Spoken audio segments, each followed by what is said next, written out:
Para que vocês compreendam mais facilmente como a síntese ocorre, quero que acompanhem a imagem à direita, por favor. Nessa imagem, vocês podem ver uma fonte de carbono acima que se posiciona em um setor com uma temperatura mais elevada dentro desse sistema.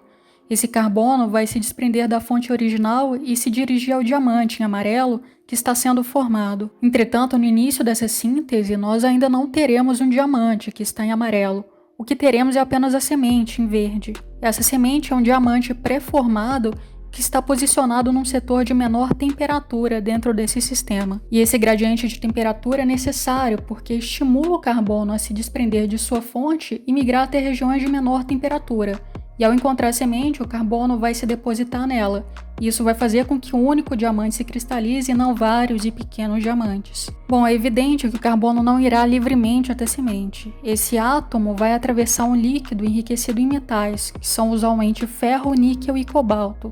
Esse líquido, chamado de catalisador, tem a função de permitir que o diamante seja sintetizado em menores pressões e temperaturas. Segundo Seligman e outros autores, a síntese de altas pressões e temperaturas ocorre em pressões de 5 a 6 GPa e temperaturas em torno de 1.300 a 1.600 graus Celsius. Como vocês podem perceber olhando este gráfico, são temperaturas e pressões bem inferiores às que seriam necessárias caso o catalisador não fosse utilizado. Agora, essa pressão, apesar de constante, não é uniforme em todas as direções. Ela vai se concentrar nesses pistões em laranja. E isso vai fazer com que o diamante sintetizado por esse método tenha um hábito, variação de cor e um padrão de luminescência que é característico e que, se visíveis, são diagnósticos. A começar pelo hábito, os diamantes sintetizados por esse método são cubo-octaédricos.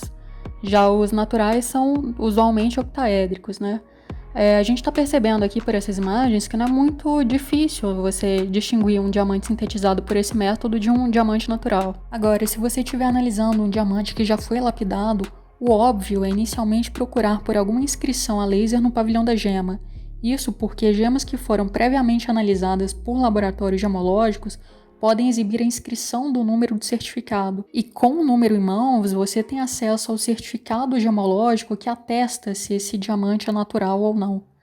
E uma outra questão, alguns laboratórios que sintetizam diamantes, eles usualmente também grafam no pavilhão que o diamante foi produzido em laboratório. Agora, se não existe nenhuma inscrição a laser no pavilhão da gema, o ideal é procurar por outras características, como por exemplo a ausência de birrefringência anômala.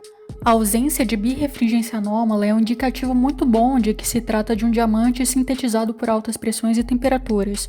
Isso porque, como visto, as pressões são constantes durante toda a síntese. Já os diamantes naturais, por outro lado, são submetidos a estresse durante formação e ascensão à superfície.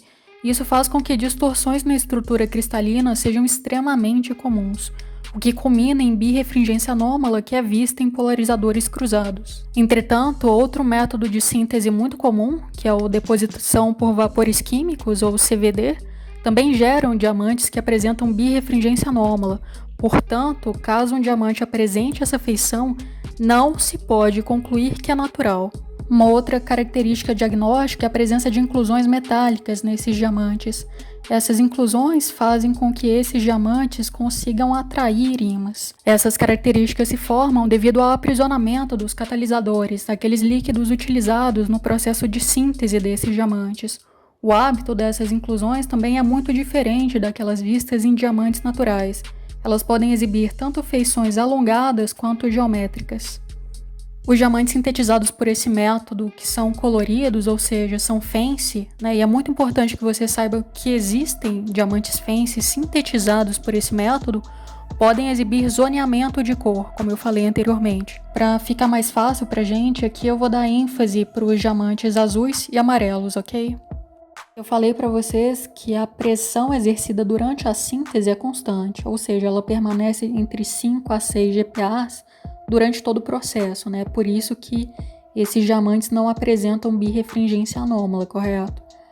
Mas a questão é que essa pressão ela não é aplicada de forma uniforme, né, em todas as direções.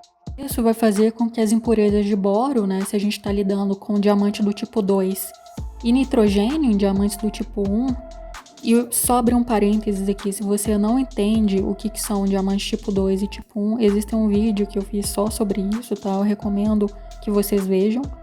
Mas bom, essas impurezas vão se concentrar em alguns pontos específicos desse diamante, tá? E essa concentração de impurezas que vai dar o zoneamento de cor nesses diamantes.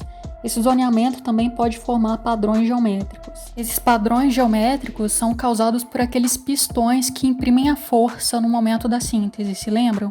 E ainda, segundo Selim Mengele e outros autores, quando a gente fala de diamantes naturais, é muito improvável encontrar tanto impurezas de boro quanto nitrogênios em um mesmo diamante. E finalmente, vamos falar como a luminescência pode dar pistas no momento de definir se um diamante é sintético ou natural. Segundo Mike Breeden, diamantes sintéticos, de modo geral, comumente exibem fluorescência em ondas ultravioletas curtas, ou seja, ondas entre 290 a 320 nanômetros, segundo Capes e outros autores. Os diamantes naturais, por outro lado, tendem a exibir fluorescência em ondas longas, que é compreendida entre 320 a 400 nanômetros, ainda segundo Capes e outros autores.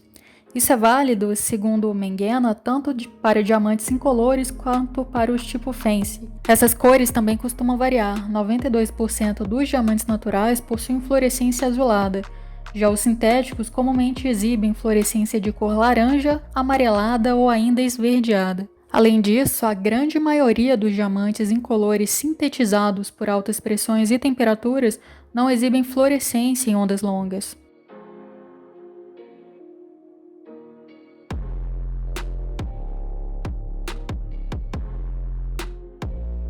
Já a fosforescência em ondas curtas também é um outro bom indicativo de que se trata de um diamante sintético.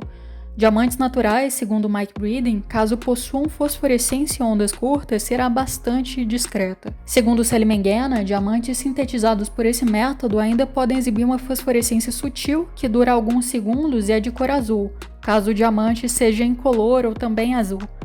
Mas algumas vezes fosforescência de cor laranja também podem ocorrer. Finalmente, a luminescência em diamantes sintetizados por altas pressões e temperaturas exibe um padrão geométrico que não é visto em diamantes naturais ou diamantes sintetizados por deposição de vapores químicos. Para ver esses padrões, usualmente lança-se mão de equipamentos um pouco mais sofisticados que se utilizam de ondas no espectro Deep UV, ou seja, ondas inferiores a 230 nanômetros.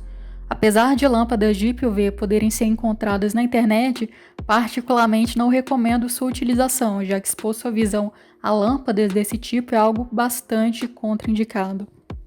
Bom, por hoje é só, eu espero que esse vídeo tenha sido útil para você. No mais, eu recomendo que você leia os artigos que foram usados como referência e sempre continue a estudar sobre este tema, até porque a tecnologia avança muito nessa área de sintetização. No mais, nós ainda vamos continuar com a série sobre diamantes, então eu te vejo lá. Até mais!